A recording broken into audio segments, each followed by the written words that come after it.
Tassel back with you on the Rich Van Tassel Show, getting right into Week 15 Sunday game picks. We're actually starting with a Saturday game, however. We got the Thursday night football on Saturday night. I don't know why they can't just call it Saturday night football, but it is what it is. It's the New York Jets at 8-5. They're traveling to Dallas to play the Cowboys, who are 4-9. Cowboys only 1-5 at home. They really have not been a good home team at all since the opening of that stadium down there. The injuries for the Jets, the visiting team first. Devin Smith, wide receiver, is out. Marcus Williams, cornerback, and Jeremy Curley, wide receiver, are probable. For the Cowboys, only one listed. It's Rolando McClain. He is out. I'm going to start with the Cowboys here. We saw news that Kellen Moore, that is, was getting some first-team reps. Matt Castle has been just about as awful as it gets this season, so we'll see if Kellen Moore gets a shot in this game. Cowboys still technically not eliminated, so they certainly have to win tomorrow night and then see what happens on Sunday, where they will go from there. But I would expect to see Kellen Moore get time, especially if Matt Castle doesn't pull it together. Now, going to the Jets, more importantly, they are in that three-team logjam. It's really a three-horse race with those three teams for the last two wildcard spots between them and the Kansas City Chiefs and Pittsburgh Steelers. Now, the Jets did not have a letdown game, which I was a little worried about last week against Tennessee. It did not happen. They didn't even come out sluggish at all. They really took it right to Tennessee. And at this point, you can't say that the Cowboys are much better than the Tennessee Titans. So it's imperative for the Jets not to have that same letdown. Brandon Marshall, let's see who the Cowboys decide to go with him. If Morris Claiborne's healthy, I would expect him to draw the assignment, possibly Brandon Carr. Both guys have not lived up to expectations since coming over. Brandon Marshall himself, just under 90 catches, just under 1,200 yards and 11 touchdowns, so he's having a big season. For the Cowboys, I expect them to feature a lot of Darren McFadden. He's really been their only consistent offensive player, and he hasn't even been that consistent. That's how poor this team has played.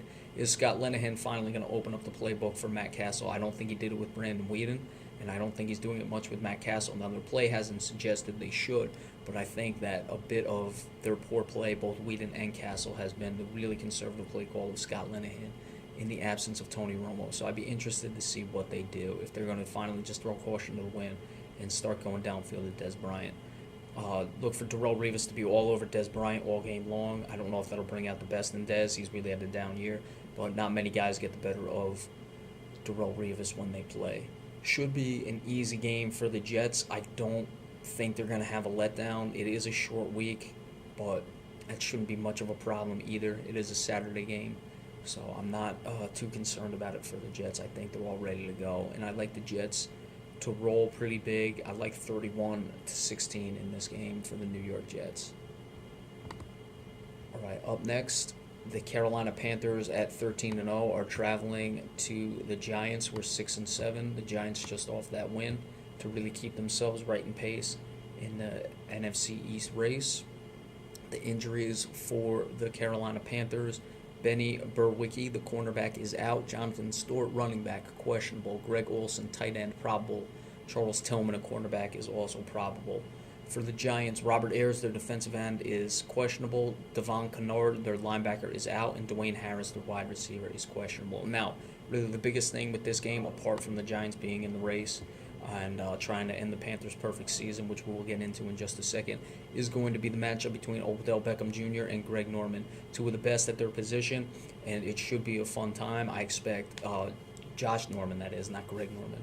We're not talking about the golfer here, sorry. I expect Norman to be shadowing Odell Beckham Jr. all game long. I would be shocked if he's never on Odell Beckham Jr. Maybe they'll put him in the slot. The Giants is putting Beckham in the slot to possibly try to get him off it.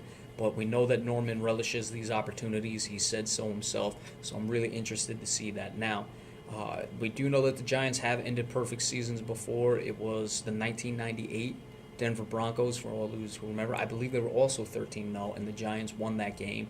And they were a team that was about the same record. I think they were 5-8 at the time, and certainly playing for division crown still at that case. So certainly history is on the Giants' side. Now, I've picked the Carolina Panthers the last 2 weeks to lose because I expect them to get a loss at some point. I don't think they're going to go 16-0.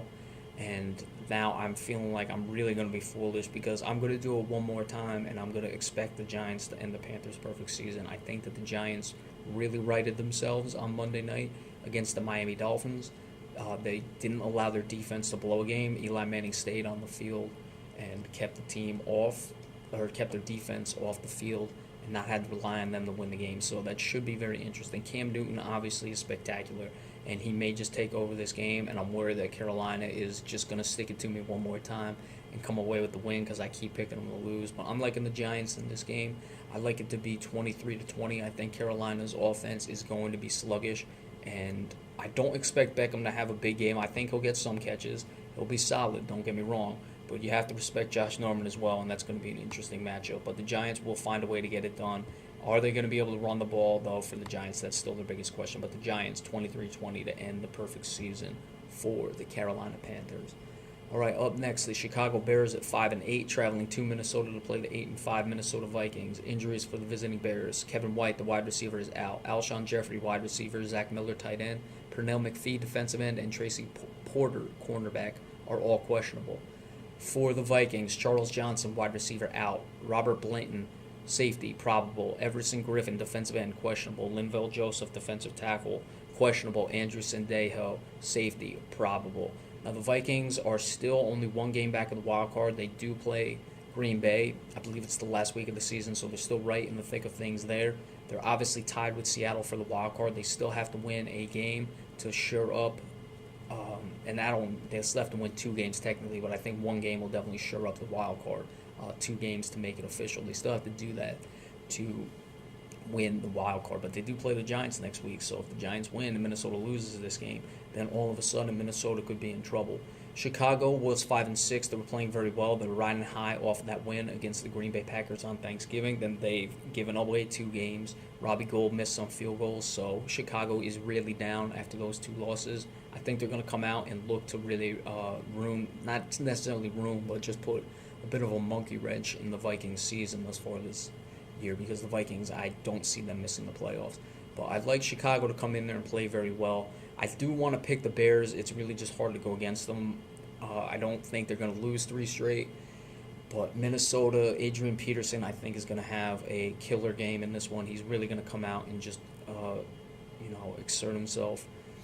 assert himself. Sorry, got a little tongue-tied there. And have a big game. It's going to be close, but I'm liking the Minnesota Vikings 24-21. But again, I would not be surprised if Chicago wins this game. All right.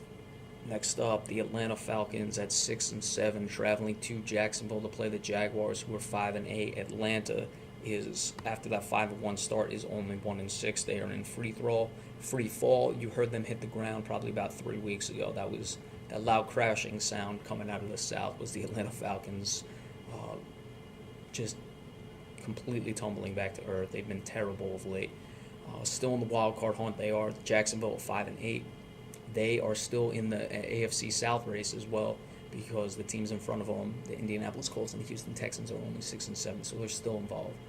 For the Atlanta Falcons injury report, the visiting team, William Morris, safety, is on injury reserve. Paul Warlow, linebacker, is out. Jacob Tamme, tight end, is probable.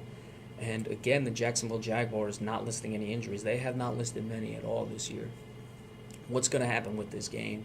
Is Atlanta going to wake up and snap out of it? They got a Jacksonville team who certainly has enough talent to win this game. Jacksonville gave away a game a couple weeks ago against the San Diego Chargers that would really be have them right there in the division had they not lost it. Or they're going to give away another one against a team that I think they're better than right now. Blake Bortles is playing very well.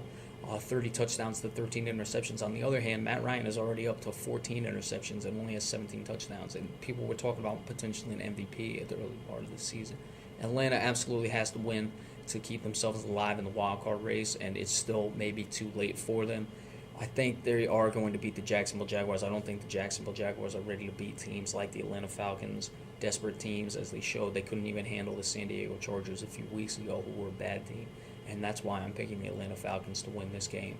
But they've really done me in a couple times this year because they got off to that hot start, and I was expecting a bit more of them. But I'm taking the Atlanta Falcons 30-21 in this game.